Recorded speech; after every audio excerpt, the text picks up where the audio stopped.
અને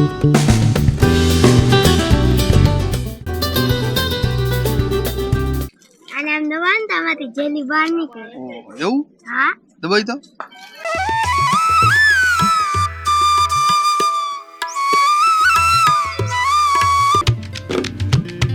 હેલો મિત્રો, સ્વાગત છે તમારું બધાનું આપણા એક નવા બ્લોગમાં. આજે આપણે જવાના છે એક પવિત્ર જગ્યાએ જે મા ભવાનીનું સ્થાન છે, ભવાની મંદિર તરીકે પણ પ્રખ્યાત છે. તો ફાઇનલી મિત્રો નીકળી ગયા છીએ હવે આપણે ગાડી લઈને ભવાની મંદિર તરફ જવા માટે. તો મિત્રો ફાઇનલી અત્યારે આપણે પહોંચી ગયા છીએ લાતી બજારમાં અને અહીંયા છે ખૂબ જ સુંદર ખોડિયાર માતાજીનું મંદિર અને મંદિરની આગળ હાલો એટલે આવે છે લાતી બજાર એરિયા.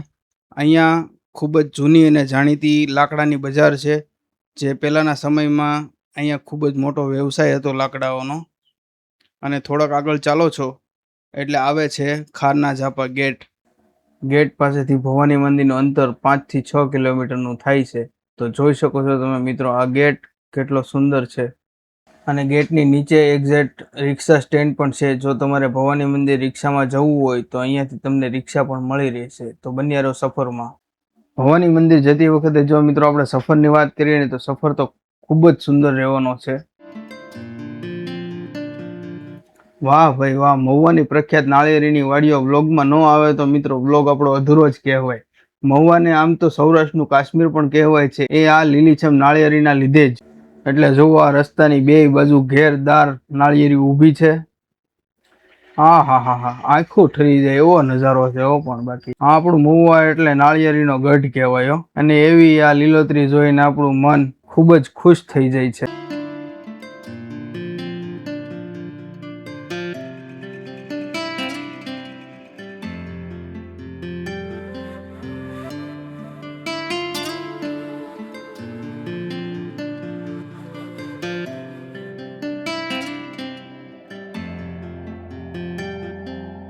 તો મિત્રો વાતો કરતા કરતા આપણે પહોંચી ગયા છીએ માલણ ડેમ, જે માલણ નદી તરીકે પણ પ્રખ્યાત છે. આપણે આમ તો રસ્તા ઉપર જઈએ છીએ ત્યારે પ્રકૃતિનો નજારો તો નથી લઈ શકતા, પણ કેમેરામાં જોઈએ પછી આપણને એવું જોરદાર નજારો લાગે છે. તો કેટલું ખૂબ જ સુંદર દ્રશ્ય છે મિત્રો, તમે જોઈ શકો છો. તો ચાલો મળીએ હવે આગળ.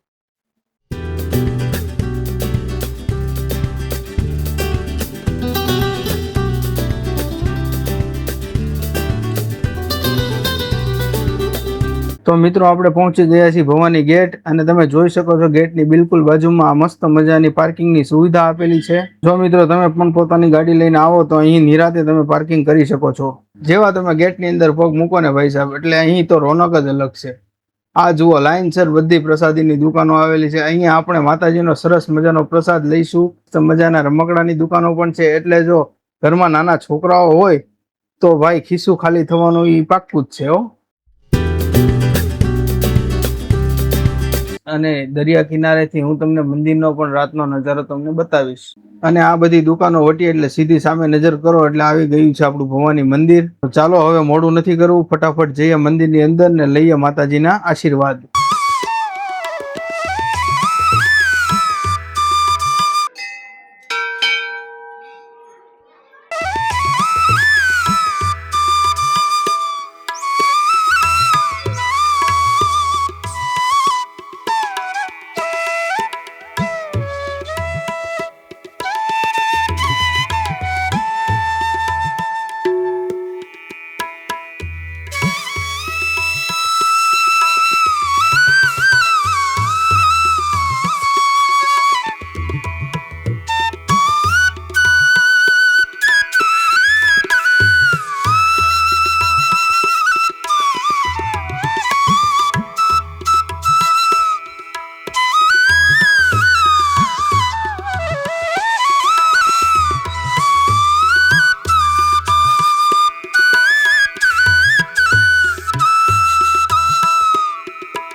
તો હવે આપણે આવી ગયા છીએ જય ભવાની અન્નક્ષેત્રમાં. તો એક નજર આપણે કરી લઈએ અન્નક્ષેત્રમાં પણ.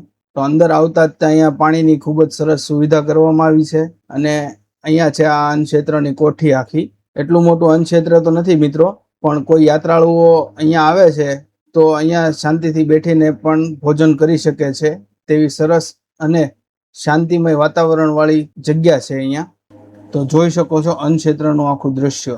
અને હા, અહીંયા સાફ સફાઈનું પણ ખૂબ જ સારું ધ્યાન રાખવામાં આવે છે.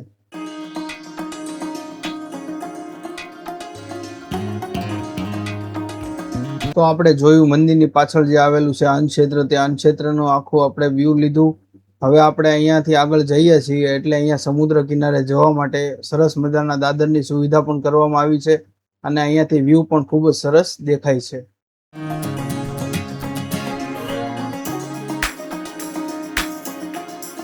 તો હવે આપણે પાછા જઈ રહ્યા છીએ પાર્કિંગ તરફ.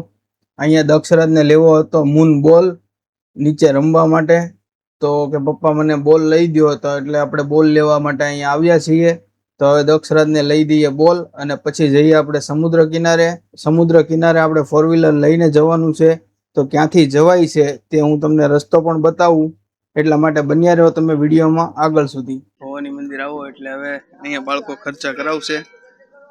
આ તમે કોઈ દી જોયેલું નહીં, શું છે ઈ? અને આમ દબાણ તમારી જેલી બહાર નીકળે. એવું? હા, દબાઈ તો. અરે હા ભાઈ, હા બધા અવનવા રમકડા છે. કયું લેવાનું તારે? તો મિત્રો આપણે તમને ઉપરથી જે સીડી બતાવી હતી નીચે જવા માટે સમુદ્ર કિનારે, હવે હું તમને આ રસ્તો બતાવીશ કે જ્યાં તમે ગાડી લઈને પણ જઈ શકો છો. તો અહીંયાથી અંદર જવાનું છે. બાવળિયા છે. રસ્તો થોડો નાનો છે પણ તમારી ગાડી આસાનીથી વહી જઈ શકશે. અહીંયા એક સ્કૂલ આવશે, સ્કૂલની પાછળથી જવાનું છે.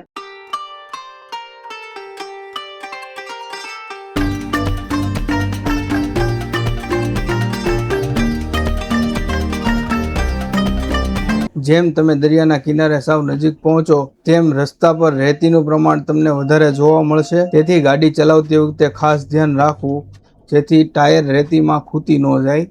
તો આપણે પહોંચી ગયા છીએ હવે દરિયા કિનારે.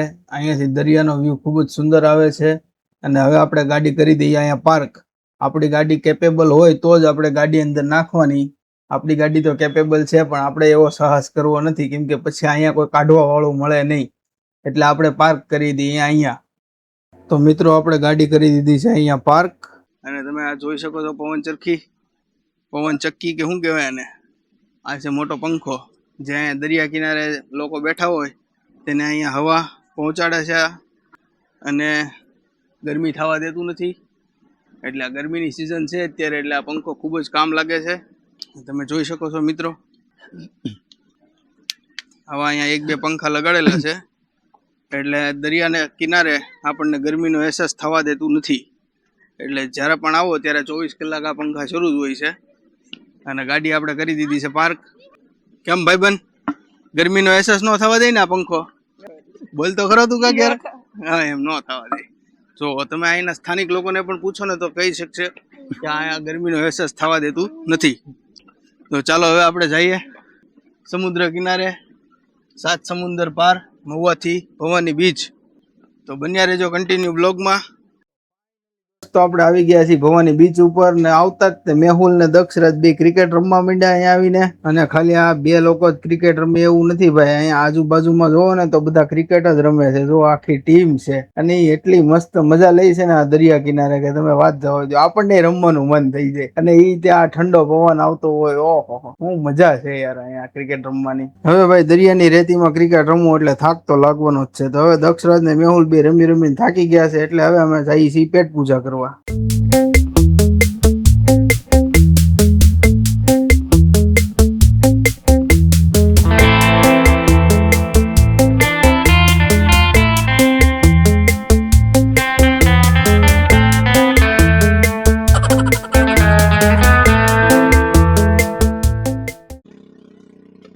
હવે આપણે આવી ગયા છીએ નાસ્તાના સ્ટોલ ઉપર અને એકદમ સ્પેશિયલ ચીઝ વાળી મકાઈનો ઓર્ડર કર્યો છે 2 ડીશનો.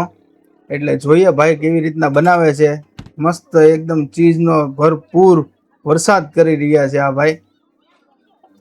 ફાઇનલી ડીશ આવી ગઈ છે, હવે કરીએ આપણે ટેસ્ટ.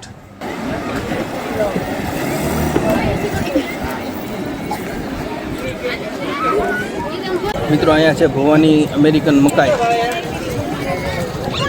જે ટેસ્ટમાં બહુ જ મસ્ત છે.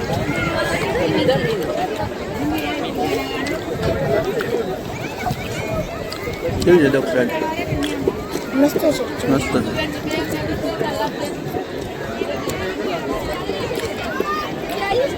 તો ભાઈ દક્ષરાજે મકાઈ ખાતા ખાતા કરી ડિમાન્ડ, હવે તમે મને એક ગાડીમાં મરાવો આટો. અને એમાંય તે બીચ ઉપર ઉભેલા ગાડી લઈને મારા મિત્રો જ હતા. તો પછી મારા મિત્રએ કીધું કે લાવો આપણે દક્ષરાજને એક આટો મરાવી આવીએ. પછી મેહુલ ને દક્ષરાજ ને મારો મિત્ર 3 આટો મારવા ગયા. એટલે હવે દક્ષરાજે મસ્ત મજાની બીચ ઉપર નાની એવી રાઈડ લીધી.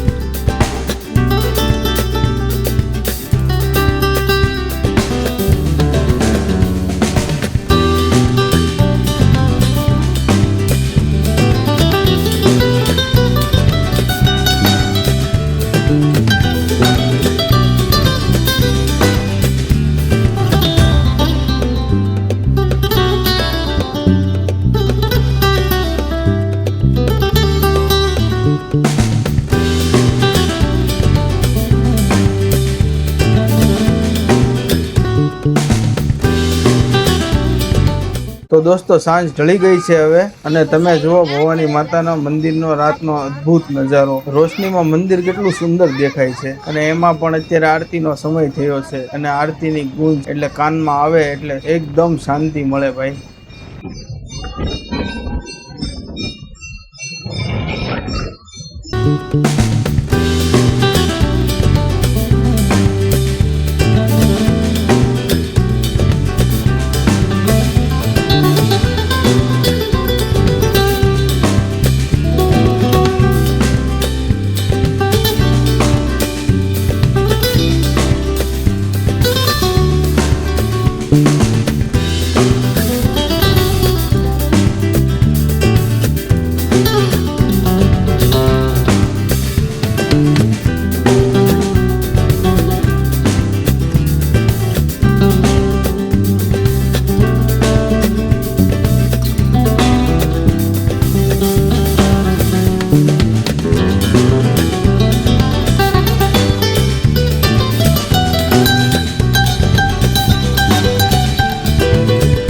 તો ભાઈ આજનો આપણો આ ભવાની બીચનો વ્લોગ તમને કેવો લાગ્યો કમેન્ટમાં જરૂરથી જણાવજો. અને વિડીયો જો સારો લાગ્યો હોય તો લાઇક શેર સબસ્ક્રાઈબ કરવાનું ભૂલતા નહીં. ત્યાં સુધી બાય બાય, જય માતાજી. મળીએ કંઈ પછી આવા જ ફરી એક નવા વ્લોગમાં.